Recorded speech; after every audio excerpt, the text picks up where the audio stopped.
Pues estamos con Segunda de Pedro, como sabéis desde hace algún tiempo, esta es nuestra tercera sección y seguimos todavía con el capítulo 1, ¿vale? Vimos al principio una introducción a la epístola, estuvimos enmarcándola en su contexto y la segunda sesión estuvimos viendo el inicio, bueno, estuvimos bosquejando un poco la epístola, estuvimos viendo el inicio del capítulo 1. Sabéis que nos paramos mucho en la introducción porque estuvimos viendo todo el tema de esa fe igualmente preciosa que la nuestra, de esa justicia que hemos adquirido no por mérito nuestro, estuvimos parando un poquillo en eso. Y nos toca ver hoy, si nos da tiempo, los versículos del 3 al 15, capítulo 1 de Segunda de Pedro, versículos del 3 al 15.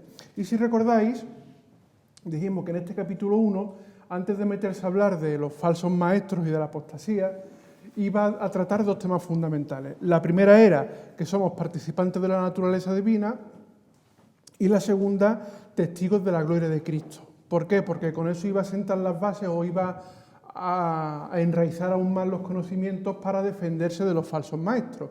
Así que tenemos hoy esta primera parte de partícipes de la naturaleza divina. Vamos a leer a partir del versículo 3 y dice la palabra de Dios. Como todas las cosas que pertenecen a la vida y a la piedad nos han sido dadas por su divino poder, mediante el conocimiento de aquel que nos llamó por su gloria y excelencia, por medio de las cuales nos ha dado preciosas y grandísimas promesas, para que por ellas llegaseis a ser participantes de la naturaleza divina, habiendo huido de la corrupción que hay en el mundo a causa de la concupiscencia. Vosotros también, poniendo toda diligencia por esto mismo, añadid a vuestra fe virtud, a la virtud conocimiento, al conocimiento dominio propio, al dominio propio paciencia, a la paciencia piedad, a la piedad afecto fraternal y al afecto fraternal amor. Porque si estas cosas están en vosotros y abundan, no os dejarán estar ociosos ni sin fruto en cuanto al conocimiento de nuestro Señor Jesucristo. Pero el que no tiene estas cosas tiene la vista muy corta, es ciego, habiendo olvidado la purificación de sus antiguos pecados. Por lo cual, hermanos, tanto más procurad hacer firme vuestra vocación y elección, porque haciendo estas cosas no caeréis jamás. Porque de esta manera os será otorgada amplia y generosa entrada en el reino de nuestro Señor y Salvador Jesucristo. Por esto yo no dejaré de recordaros siempre estas cosas, aunque vosotros las sepáis y estéis confirmados en la verdad presente. Pues tengo por justo, en tanto que estoy en este cuerpo, el despertaros con amonestación, sabiendo que en breve debo abandonar el cuerpo como nuestro Señor Jesucristo me ha declarado. También yo procuraré con diligencia que después de mi partida vosotros podáis en todo momento tener memoria de estas cosas.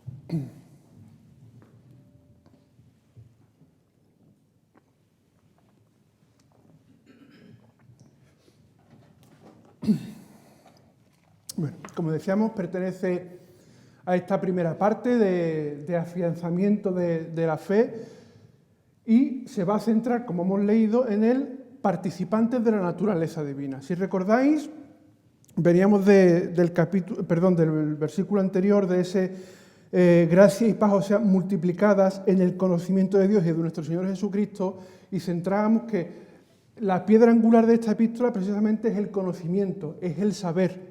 Contra la falsa doctrina, contra los falsos maestros, la mejor arma es el conocimiento de la verdadera doctrina y, por tanto, el conocimiento de la Escritura, el conocimiento de Dios y de Jesús, un conocimiento profundo. De eso es de lo que nos está hablando el texto. Si sois un poquito curiosos y nos ponemos a contar, la palabra conocimiento o la palabra saber, conjugada de diferentes maneras, aparece hasta 16 veces en esta epístola. Son apenas tres capítulos cortitos y 16 veces aparece la palabra conocimiento o la palabra saber en alguna de sus variantes, para que nos demos cuenta de la importancia que tiene esto. Y por eso, en el capítulo 1, nada más empezar, hacía hincapié en ese conocimiento. Ahora bien, si leemos estos primeros versículos, sobre todo los primeros 5 versículos de esta parte que hemos leído, notaremos que al leerlo así de corrido es un poquito como enrevesado, ¿no? Si lo leemos todo de seguido, son frases que, oye, ¿de qué me está hablando? ¿Recordáis cuando estuvimos viendo en la introducción que había cierta gente que ponía en duda la autoría de la epístola porque decían que el estilo y tal y cual? Recordamos el capítulo 1 de la primera epístola de Pedro, el tiempo que nos paramos viendo todas esas oraciones subordinadas, una que dependían de la otra, había una oración primaria y todas las demás cláusulas, todas las demás oraciones dependían de esa primaria. Pues es exactamente lo que nos encontramos aquí. Todas estas frases seguidas de comas que vemos desde el versículo 3 hasta el versículo 6, realmente es una sola oración con muchas oraciones subordinadas intercaladas en medio. ¿Qué vamos a hacer? Pues igual que hicimos con el capítulo 1 de Primera de Pedro, vamos a intentar tirar del hilo de esta maraña, vamos a intentar desentrañar cuál es la oración principal, cuál es la idea principal que el texto quiere transmitirnos, y vamos a ver cómo las oraciones subordinadas añaden información a esa información primaria. ¿Significa que la información que nos den las oraciones subordinadas es de menor valor? No.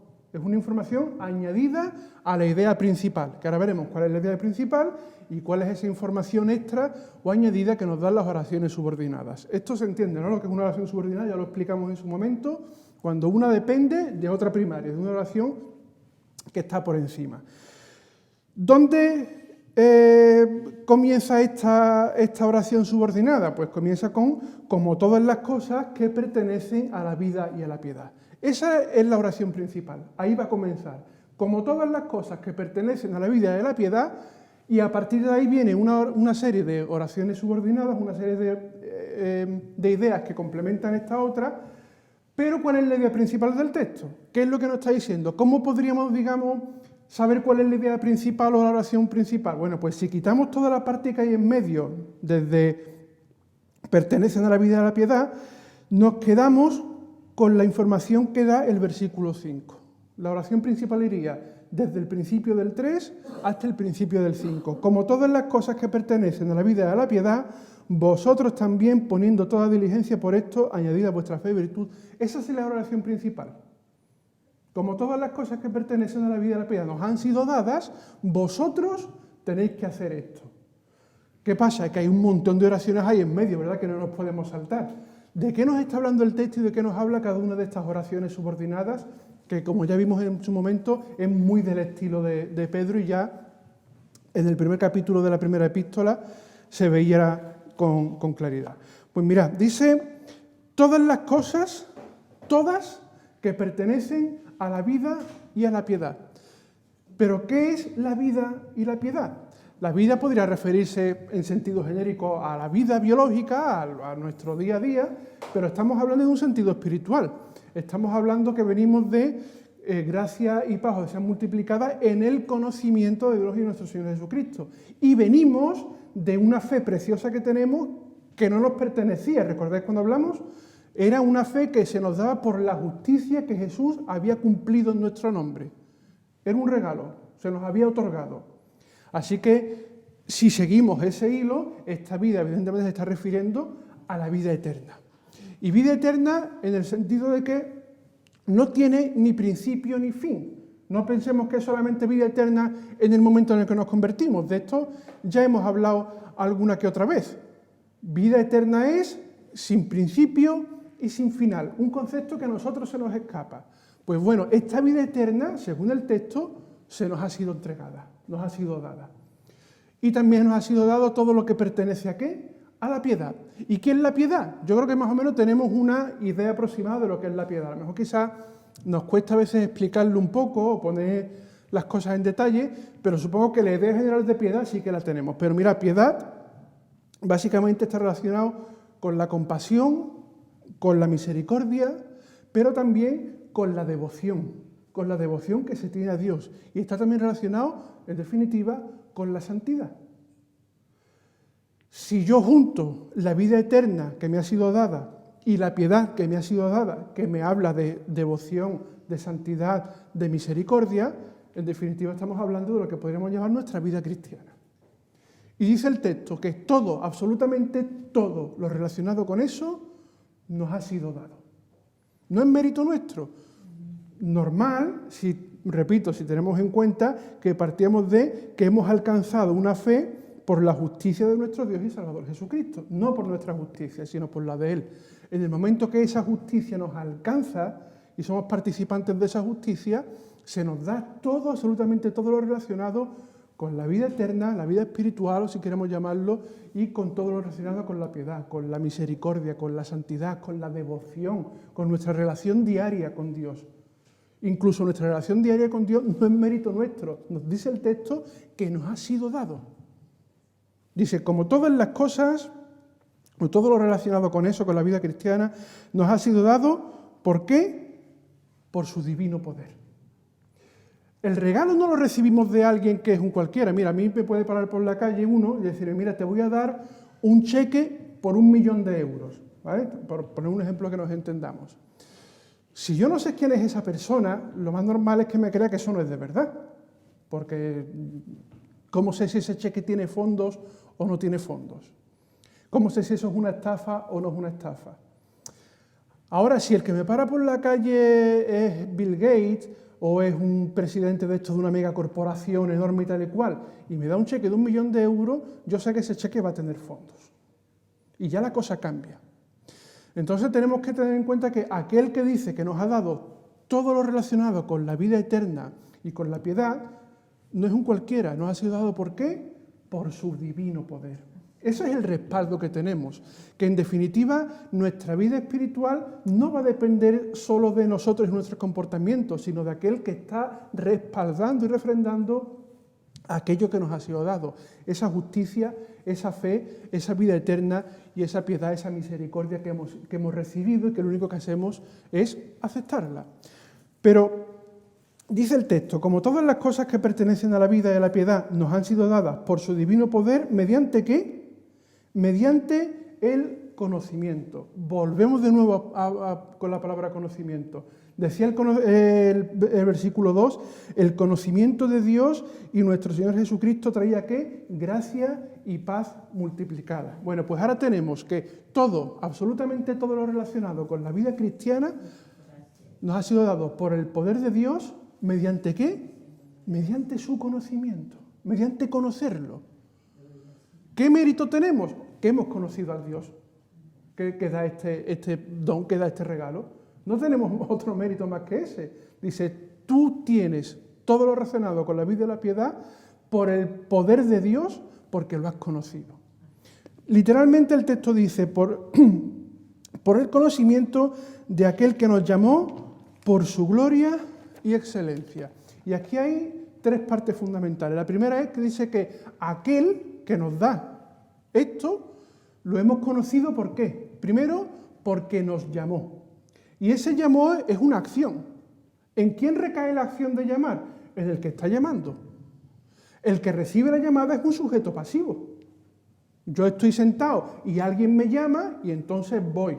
Pero no voy porque me ha dado la gana, voy porque alguien me está llamando. Así que aquel que nos llamó, pone la acción directa en Dios. Él es el ejecutor de la acción, aquel que nos llamó. ¿Pero cómo nos llamó? ¿Cómo dice el texto que nos llamó? Dice el conocimiento de aquel que nos llamó por su gloria y su excelencia. No fue un llamamiento con palabras, que evidentemente tenemos la palabra, pero ¿por qué acudimos a ese llamado? Dice que fue por su gloria y su excelencia. Yo creo que gloria todo el mundo lo entiende, no hace falta pararnos mucho, pero ¿qué es la excelencia? ¿Cómo podríamos definir la excelencia, así con mayúsculas, en plan genérico? La excelencia, por definición, dice el diccionario que es la cualidad o la bondad superior que es inherente a algo o a alguien, es decir, que forma parte de su naturaleza. Cualidades y bondades tan superiores que a veces no se pueden ni siquiera imitar. Mirad, os pongo un ejemplo que yo creo que se va a entender bien. Si yo os digo que el jamón ibérico de Jabugo Pata Negra, este de 5J de Romero Carvajal, es excelente, a que todo el mundo lo entiende. ¿Qué significa? Que dentro de los jamones eso es lo mejor de lo mejor. Y es una cualidad innata de ese producto. ¿Por qué? Porque tiene unas cualidades que son superiores al resto de los jamones y que son inherentes a ese producto en sí. A otro jamón, aunque se le sometiera al mismo proceso de curación, no llegaría a esa calidad. ¿Por qué? Porque no está en su naturaleza. No es el mismo tipo de producto, el cerdo no se ha criado igual, ni en los mismos terrenos, ni con las mismas comidas. Así que si digo que este jamón es excelente, que todo el mundo dice que eso tiene que estar, espectacular, el mejor de lo mejor.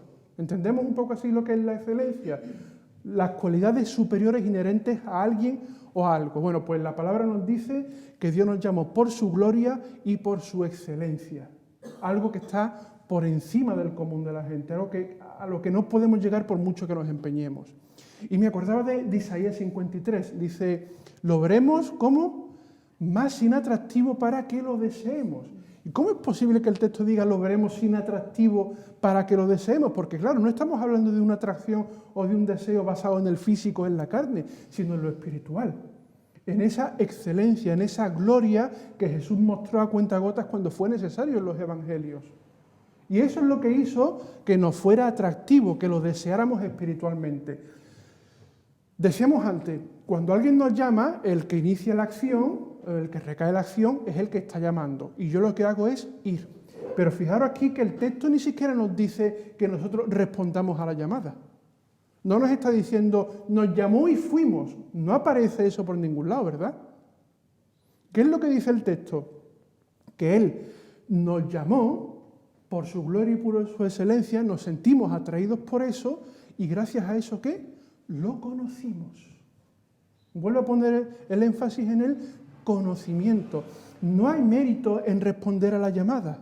El mérito viene, el recibir el don o recibir el regalo de esa vida y esa piedad, viene por el conocer a Dios, por el conocer a este ser de gloria y de excelencia. No porque nosotros respondamos a la llamada, sino porque con esa llamada hemos conseguido conocer a aquel que tiene poder absoluto, que vive en gloria y que vive en excelencia. Así que hemos sido atraídos por la llamada de Dios, por su gloria o por su prioridad, si queremos llamarlo, por decirlo de esta manera. Y ese conocimiento es el que nos da todas las cosas que pertenecen a la vida y a la piedad. Ahora bien, por medio de estas cosas, de la gloria y de la excelencia, nos dice el texto, dice, por medio de las cuales, y este cuales se refiere a estas palabras que acaba de mencionar, a la gloria y a la excelencia, por medio de las cuales hemos recibido también, ¿qué? Preciosas y grandísimas promesas. ¿Y a qué promesas se puede estar refiriendo? Evidentemente a todas las que la palabra nos dice, conocemos las promesas. Pero claro, ¿de qué nos hablaba la primera epístola de Pedro? ¿Qué le decía a aquellos que estaban en persecución? Porque la mitad del texto, ¿de qué era? Las promesas, la herencia, la gloria venidera. Todas esas promesas que nos daba en la primera epístola, toda esa herencia de la que se nos hablaba en la primera epístola, toda esa esperanza de la que se nos hablaba en la primera epístola, el ser parte de un pueblo cuya piedra angular es Cristo, todo eso nos está diciendo ahora que lo hemos recibido, ¿por qué?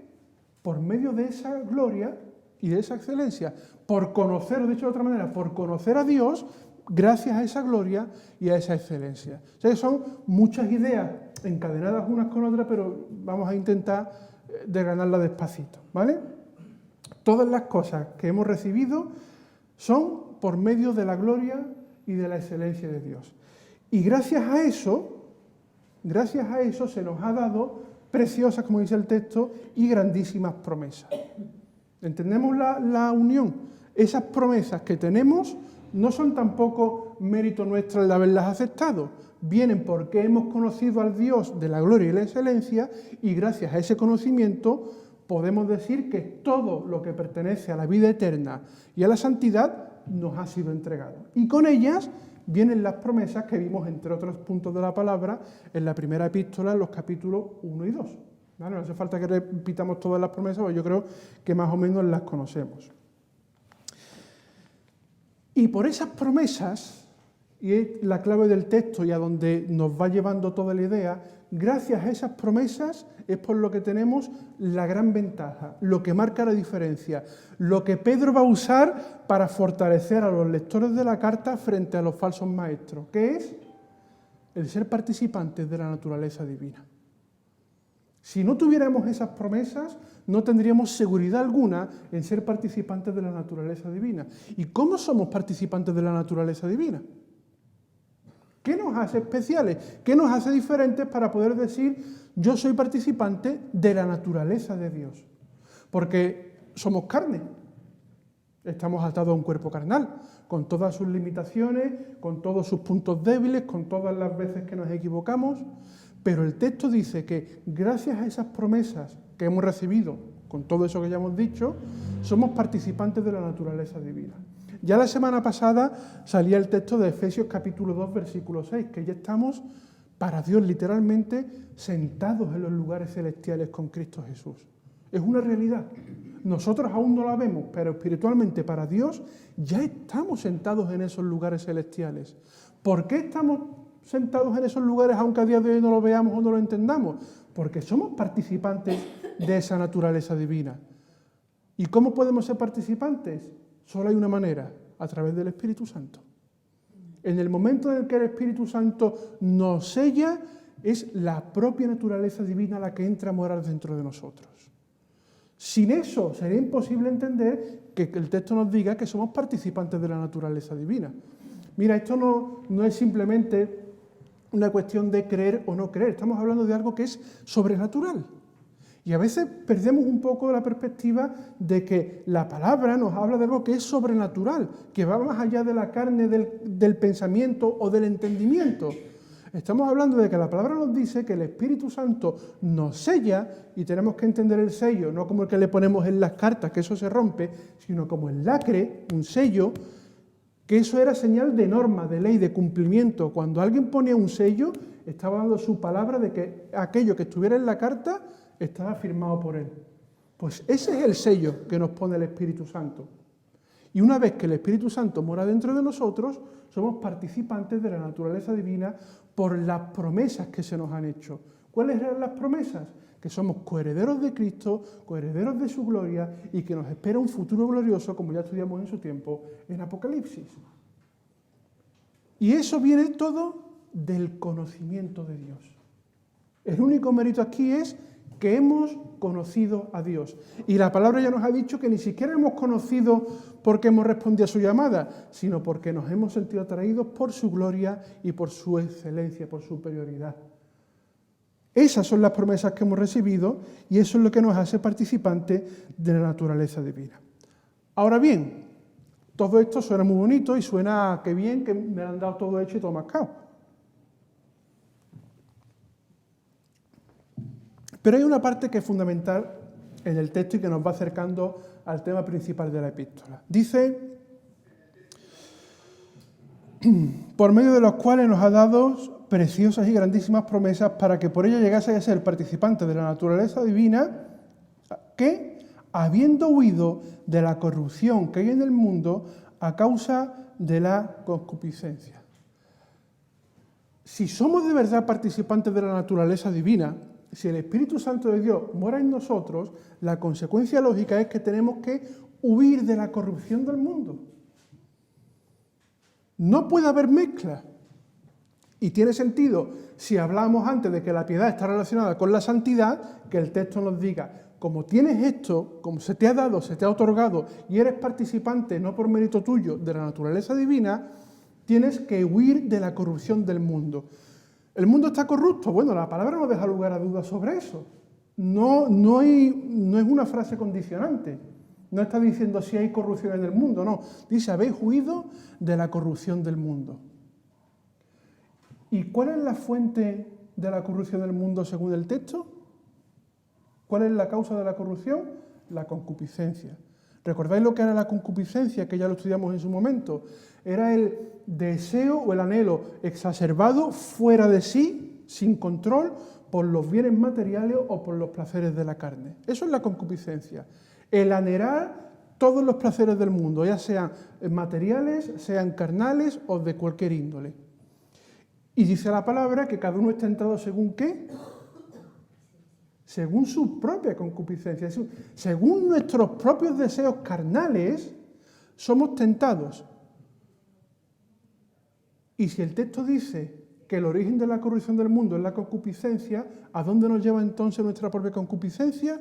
A corrompernos.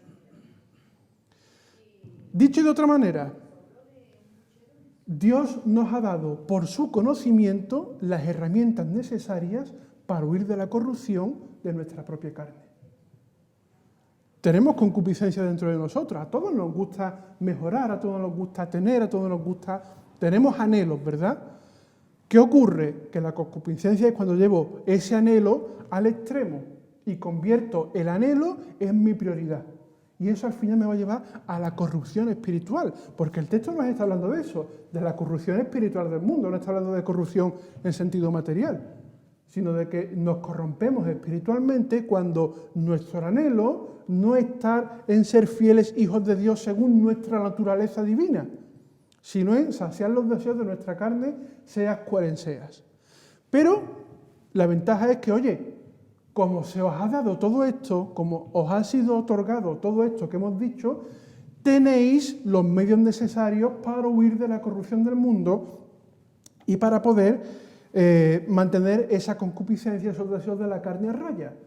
No es cuestión o no vale decir, bueno, es que yo soy más carnal que otro, es que tengo más debilidades que otro, es que a mí me cuesta más trabajo que otro. Mira, o eres participante de la naturaleza divina, o somos participantes de la naturaleza divina, o no lo somos. No hay un término medio.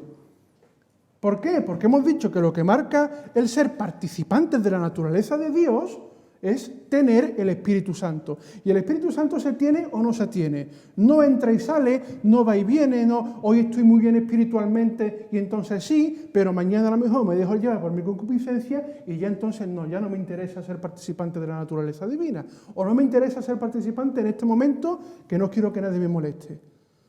Esto es o blanco o negro, no tiene más historia. Pero la realidad es que el texto dice que si somos participantes de la naturaleza divina, todo se nos ha dado, incluidas por tanto las armas, para no caer en la corrupción del mundo que viene dada por la concupiscencia.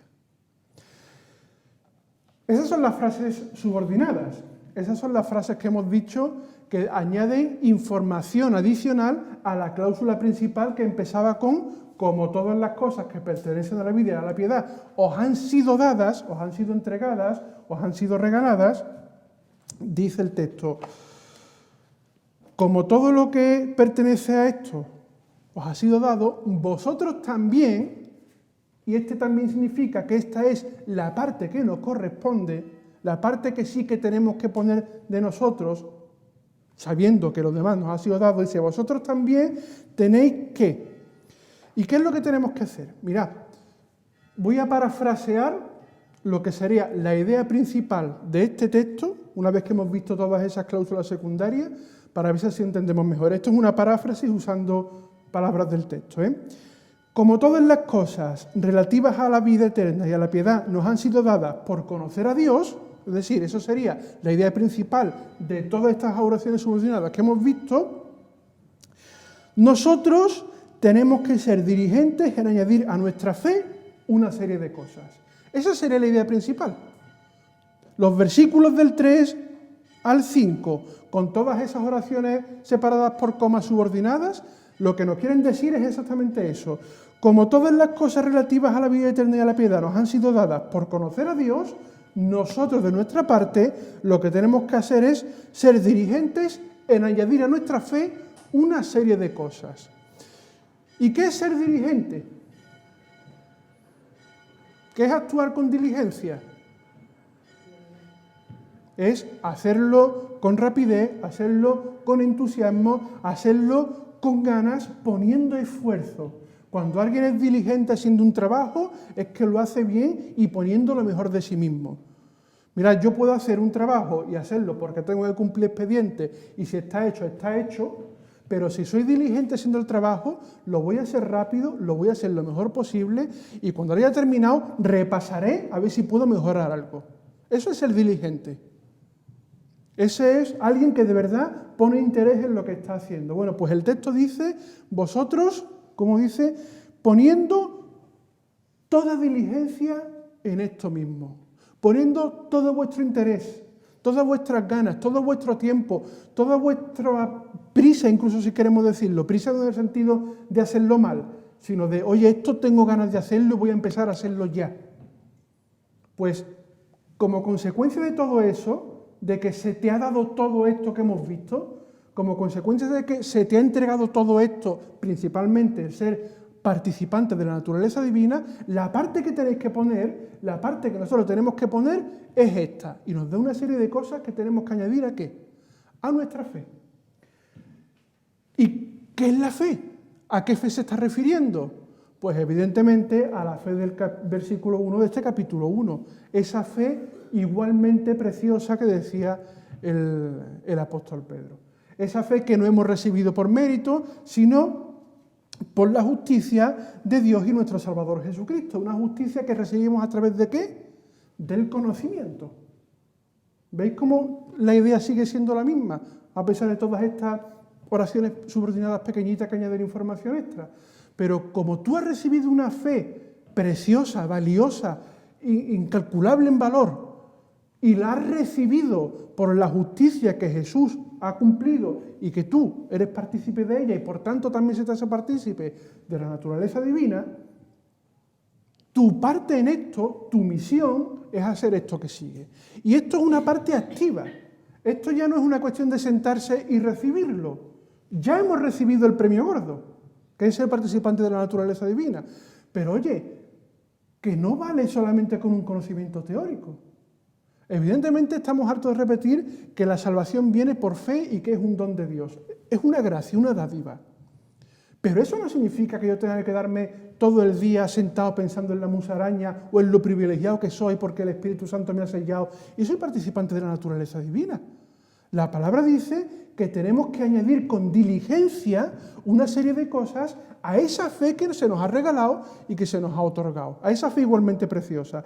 ¿Y cuál es la primera de las cosas que dice el texto que tenemos que añadir? Dice, vosotros también, poniendo toda diligencia por esto mismo, añadid a vuestra fe virtud. ¿Y qué es la virtud? ¿Recordáis en la segunda sesión cuando hablamos de la justicia y la definimos que dijimos, todas las virtudes se completan en la justicia? Cuando alguien de verdad es virtuoso va a anhelar la justicia, el ser justo. Y hablábamos de justicia con mayúscula, la justicia de Dios que nadie podía llegar a cumplimentar, solamente Jesús. Pues dice, a tu fe, a esta fe que te ha sido dada, que te ha sido otorgada, añádele virtud. Y esta virtud nos habla de justicia, pero la virtud se define también como la capacidad o la disposición de alguien o de algo para hacer el bien o conseguir un efecto positivo. Un ejemplo que vamos a entender muy fácil. Si a mí me dan un violín o una guitarra, como mucho lo que puedo hacer es desafinarlo. ¿Por qué? Porque no sé tocarlo. Puede llegar alguien que sepa tocarlo y le sacará notas y hará melodías y diríamos que bien suena. Pero si llega un virtuoso, alguien que tiene un talento especial para la música, hará cosas con un instrumento que nos dejará con la boca abierta.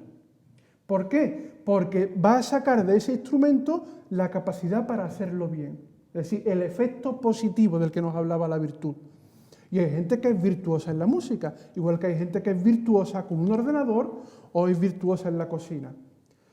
Todo el mundo, si quiere, puede aprender a cocinar, pero hay gente que tiene un talento especial para la cocina. Todo el mundo puede aprender a manejar un móvil o mandar un correo electrónico, pero no todo el mundo puede hacer ciertas cosas con un ordenador a no ser que tenga ciertas capacidades. Eso es ser virtuoso, sacar el bien máximo, en este caso de un objeto que es el ejemplo que estamos poniendo.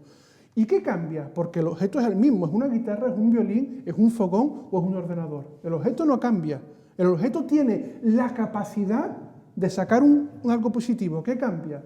El que lo use un virtuoso o no, el que tenga una virtud y sea capaz de sacar algo positivo de ese objeto. Bueno, pues estamos hablando en sentido espiritual, así que dice, a tu fe añádele virtud, es decir, la capacidad de hacer el bien o de sacar algo positivo de esa fe. ¿Qué dice después? A la virtud añádele ¿qué? Conocimiento. Otra vez aparece la palabra conocimiento. Fijaros que llevamos 5 versículos y 3 veces ya la palabra conocimiento. A tu fe añádele virtud y a tu virtud conocimiento. ¿Pero conocimiento de qué?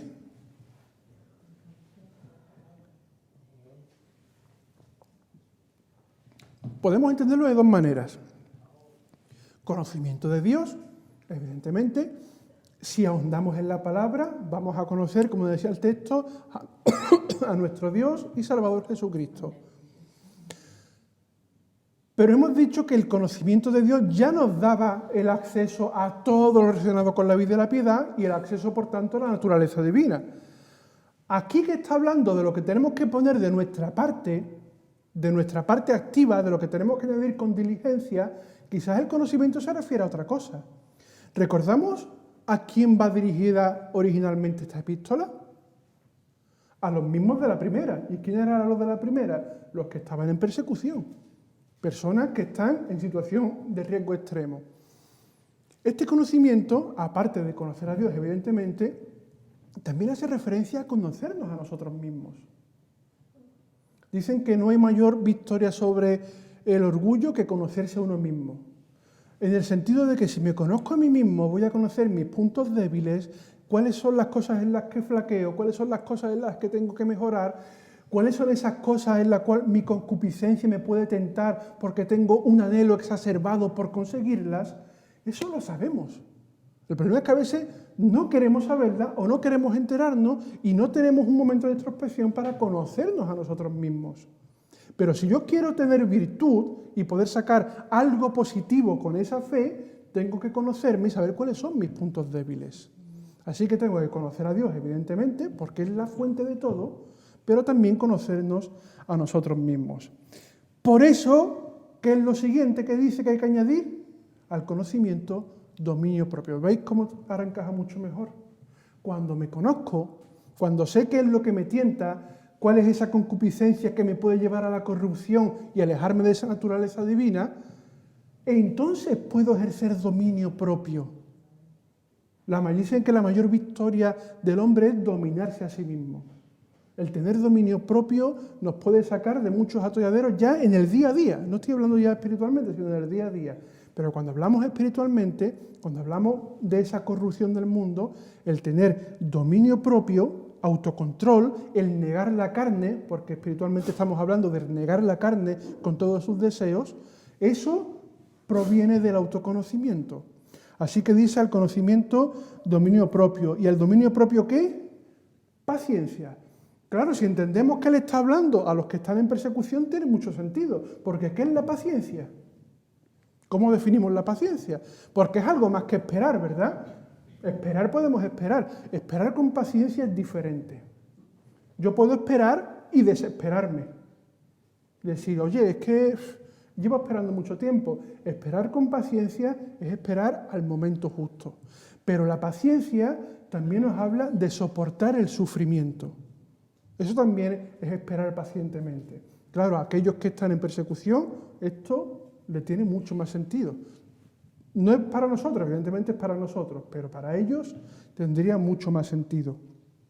¿Y a la paciencia qué? Piedad. Otra vez la piedad. Pero oye, es que la piedad nos dice que nos ha sido dada. Todo lo que pertenece a la vida y a la piedad os ha sido dado por su divino poder gracias al conocimiento que tenéis de Dios. Esa era la idea principal del texto, ¿verdad? Pues ejercítate para la piedad. La palabra nos llama a ejercitarnos para la piedad, a ser piadosos. ¿Y qué decíamos que era la piedad? Era la devoción, la relación con Dios, la santidad. Es decir, añádele eso a la paciencia. Dicho de otra manera, ¿quieres ser paciente? ¿Quieres tener dominio propio? Ten una relación de santidad con Dios. Ten una relación devocional con Él. Ocupa tu mente en eso y el resto va a venir de carretilla. Así que al conocimiento dominio propio, al dominio propio paciencia, a la paciencia piedad y a la piedad ¿qué? Afecto fraternal. ¿Veis cómo tiene sentido cuando está hablando de relaciones a personas que están en persecución? En un momento difícil es normal que pudieran surgir roces. ¿Qué es el afecto fraternal? Y esto yo creo que tenemos más o menos la idea, pero el afecto fraternal, la palabra exacta de la que viene traducido es Filadelfia, como el queso de untar, ¿vale? Igual. Y Filadelfia significa precisamente amistad, cercanía. Afecto fraternal viene, por tanto, de tener relación de amistad y de cercanía con los hermanos. ¿Por qué? Porque, oye, es que somos parte de un pueblo, de una nación santa, de un linaje escogido. Y nos añade el texto ahora, es que sois todos participantes de la naturaleza divina por el Espíritu Santo. Y eso es un tronco común que nos une. No podemos decir, no, yo es que voy por libre, yo voy por mi cuenta. Mire usted, no es eso lo que dice el texto. Si tú eres participante de la naturaleza divina, formas parte de la familia de Dios. Y todo esto, la fe, la virtud, la paciencia, la piedad, tiene que llevarte a practicar el afecto fraternal. Oye, pues nos está diciendo la palabra que tenemos que practicar el ser amigos los unos de los otros. Y en tiempos de necesidad, que es donde se encontraban estas personas, pues con mucho más motivo todavía. Y por último, ¿qué dice el texto? Y al afecto fraternal hay que añadir amor. Y para definir amor, vamos a dejar que lo defina la palabra. El amor es aquello que cubre multitud de pecados. ¿Habría problemas entre ellos y pecados que cubrir? Evidentemente. ¿Los hay entre nosotros? Pues evidentemente. Pero es que el amor también dice que es lo que todo lo espera, lo que todo lo sufre, lo que todo lo soporta. Hablando a personas que están en persecución con los problemas que estaban teniendo, fijaros si esto tendría una carga especialmente importante. Dicho de otra manera, la fe preciosa, de incalculable valor que nos ha sido dada, que nos ha sido entregada, al final nos tiene que llevar al amor. Pero es que todo esto que hemos visto, que la fe al final desemboque del amor, pasando por todos esos puntos, no es algo que tengamos que sentarnos a esperar a recibir. Esta es la parte, como hemos dicho, activa. Esta es la parte práctica. Tenemos que trabajar en esto, tenemos que movernos en esto. Es algo que tenemos que cultivar y que tenemos que hacer un esfuerzo. ¿Por qué? Porque nos decía el texto, añadid con diligencia, con toda diligencia, añadid esto a la fe que os ha sido dada. Si yo creo que el amar a mi hermano, el perdonarlo, el llevarme bien con él, el intentar ser virtuoso y sacar algo positivo, si yo creo que el tener paciencia va a surgir por ciencia infusa, me estoy equivocando. Somos participantes de la naturaleza divina, el Espíritu Santo nos sella y forma ya parte de nuestra vida, pero yo tengo que trabajar sobre eso que se me ha sido entregado y que se me ha regalado. No puedo sentarme a esperar y que todo me lo den hecho. No puedo sentarme a esperar y decir, bueno, como ya soy participante de la naturaleza divina, haga lo que haga ya, da igual. La palabra no nos manda a eso, no nos llama a eso. Nos llama a lo contrario, a ser activos. Lo mismo cuando estudiamos el Génesis, cuando estudiamos el Éxodo. Personas que, aunque eran llamadas y respondían al llamado, eran proactivas en aquello que hacían, eran diligentes en aquello que hacían. Se equivocaban, claro que se equivocaban, desobedecían, claro que desobedecían. A veces caemos. Ojo, ellos no tenían el Espíritu Santo para sellarlos, nosotros sí. Tenemos esa ventaja.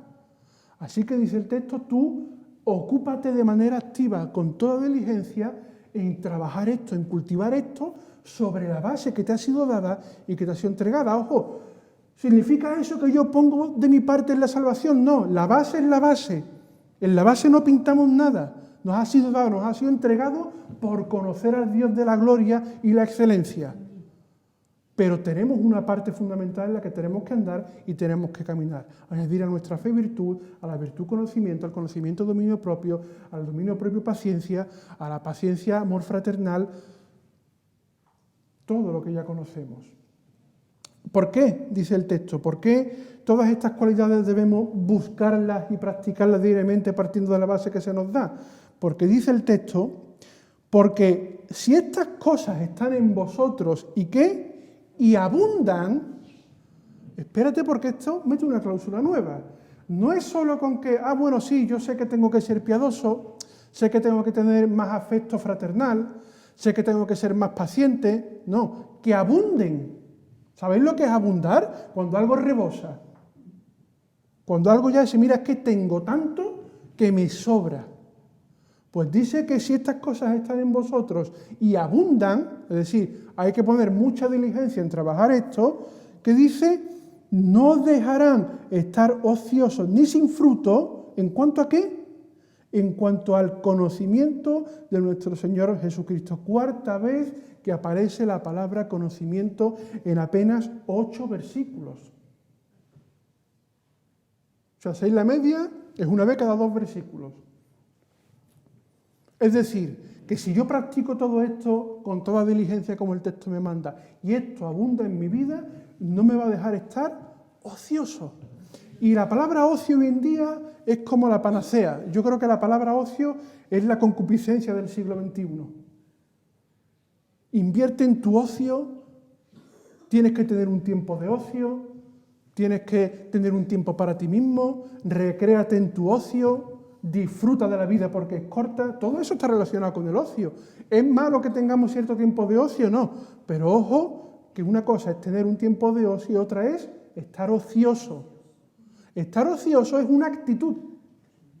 Tener tiempo de ocio es que, oye, yo puedo tener tiempo si me gusta escribir un rato o ver una serie, eso no es malo. Otra cosa es estar ocioso. Y el texto dice, porque si estas cosas y toda esa lista que hemos visto están en nosotros y abundan, si tenemos de sobra, no nos dejarán estar ociosos. No me dejarán estar ocioso. ¿Entendemos la construcción? No me va a dejar tener esa actitud de buscar el ocio por encima de todo, porque eso al final es concupiscencia. Si hemos dicho que la concupiscencia es el anhelo exacerbado por lo material o por lo carnal, una actitud ociosa, por lo tanto, puede ser concupiscencia. ¿Y a qué lleva eso? A la corrupción del mundo. Ya en la primera epístola hablamos sobre esa carrera, esa meta a fondo y que nosotros vamos en dirección opuesta. ¿Y qué decía el texto? A ellos les parece extraño que no corráis con el mismo desenfreno que ellos. Ese desenfreno se refiere a esa corrupción. Pues si practicamos estas cosas y abundan en nuestra vida, esto nos va a impedir estar ociosos. Y esto tiene una gran ventaja, porque no es que yo no tenga que buscar no estar ocioso, como decir, voy a huir de esta actitud para no ser ocioso. Es que si practico esto, no me va a dejar tener esa actitud. Mi vida va a estar tan llena y tan plena espiritualmente que no voy a estar ocioso. ¿Pero ocioso en qué? Porque yo puedo estar ocioso haciendo cosas. ¿Nos hemos planteado que podemos tener una actitud ociosa haciendo muchísimas cosas? Porque la clave del texto es estar ocioso con respecto ¿a qué? Al conocimiento de Jesús. Yo puedo estar haciendo 200.000 cosas y tener una actitud ociosa con respecto al conocimiento que tengo que tener de Dios. Y curiosamente es lo más común. Solemos movernos en esos niveles.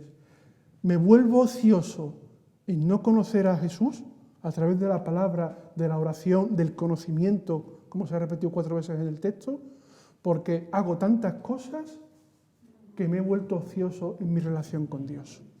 He dejado la piedad, he dejado el conocimiento.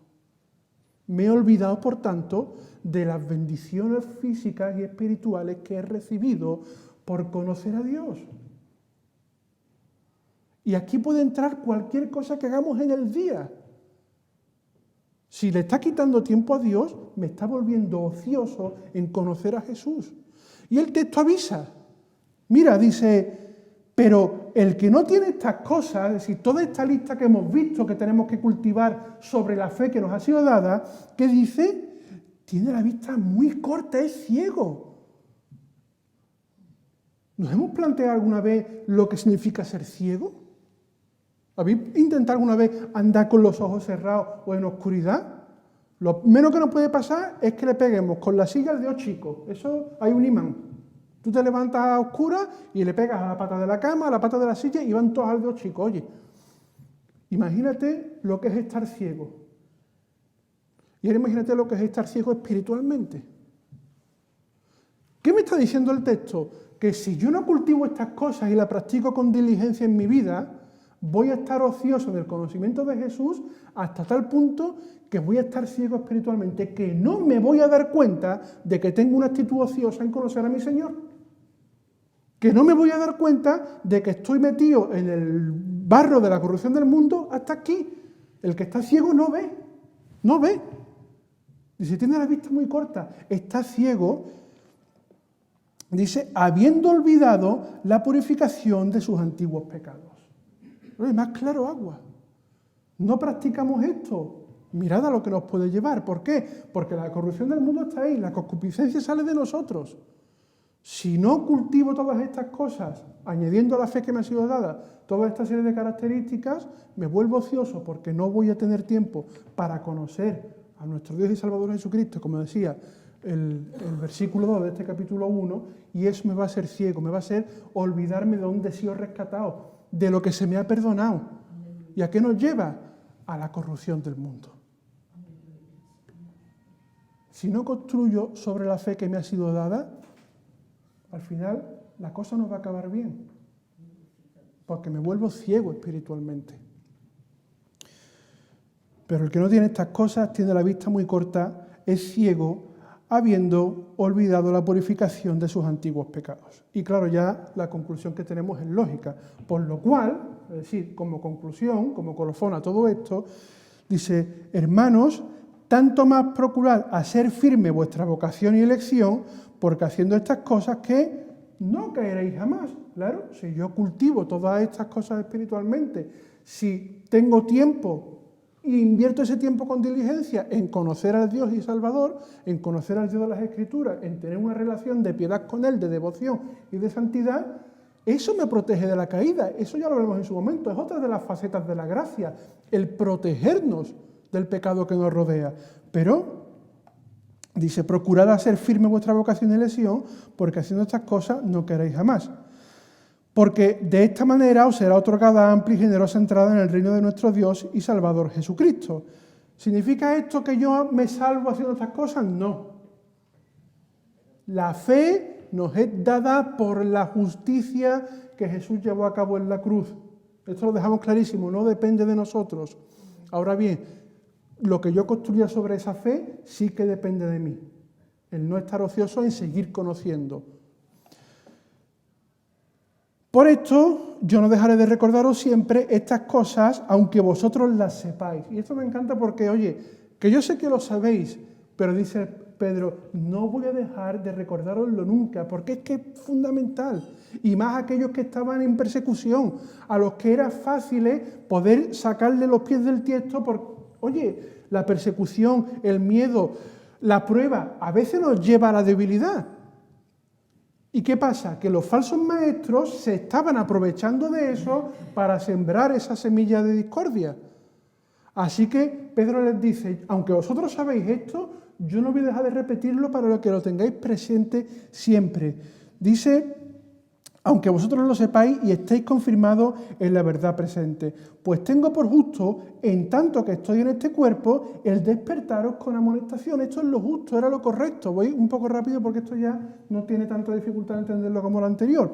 Dice, tengo por justo, en tanto que estoy en este cuerpo, el despertaros con amonestación. Y no entendamos aquí amonestación como, oye, que les está pegando un rapapolvo, les está echando la bronca. Es para decirles, esto ya lo sabéis vosotros, no os olvidéis de que tenéis que hacerlo. Tenedlo en cuenta porque estáis en un momento peligroso. No dejéis que os influyan con las ideas aprovechando el momento de debilidad que tenéis.